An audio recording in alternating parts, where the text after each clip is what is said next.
Bonjour à tous, la question 7 de notre Master Quiz de l'Avent nous emmène aujourd'hui vers un sujet un petit peu futuriste. Elle nous dit « Il n'existe pas encore de nez électronique ». Alors est-ce vrai ou faux?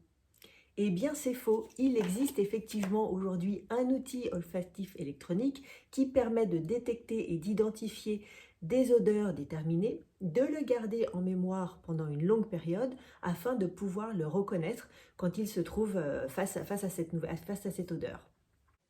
Certains nez électroniques ultra performants ont aujourd'hui une odorothèque de près de 99 000 molécules. Alors il faut savoir que le nez humain, lui, serait capable de déchiffrer jusqu'à près de 1000 milliards d'odeurs. Après, d'un point de vue émotionnel, évidemment, on ne va pas remplacer l'évaluation hédonique et très subjective que peut avoir l'être humain. En revanche, le nez électronique, lui, va pouvoir se souvenir d'une molécule bien précise pendant des mois, pendant des années. Chose que nous ne pouvons pas faire. Notre mémoire olfactive n'est pas aussi performante. Alors en fait, les nez électroniques vont venir imiter tout simplement le processus de reconnaissance des odeurs chez l'être humain.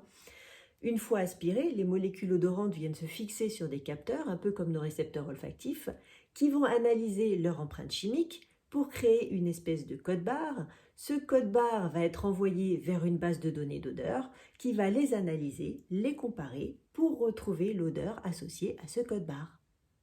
Les nez électroniques sont déjà utilisés dans divers secteurs. En agronomie, par exemple, où ils vont permettre de tester la fraîcheur et la qualité des aliments.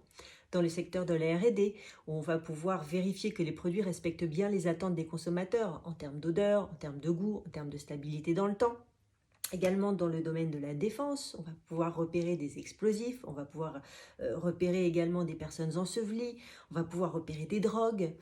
Dans le secteur de l'environnement, on va pouvoir détecter des polluants atmosphériques ou des polluants qui se trouvent dans les eaux usées. En médecine, certains nez électroniques sont capables aujourd'hui de reconnaître certaines maladies comme certains cancers en vérifiant l'haleine des patients. En fait, l'appareil peut reconnaître les composés odorants produits par le corps humain lorsqu'il combat une infection. Et donc ce serait un moyen de pouvoir dépister les maladies, et ce jusqu'à 15 ans avant la première apparition des symptômes. Alors évidemment, ça ne va pas remplacer une analyse de sang ou une analyse par imagerie, mais en tout cas, c'est beaucoup moins invasif et c'est une première étape dans la surveillance des patients. Voilà, on en sait un petit peu plus sur les nez électroniques. Je vous retrouve demain pour la réponse 8 de notre Master Quiz de l'Avent. Salutations parfumées!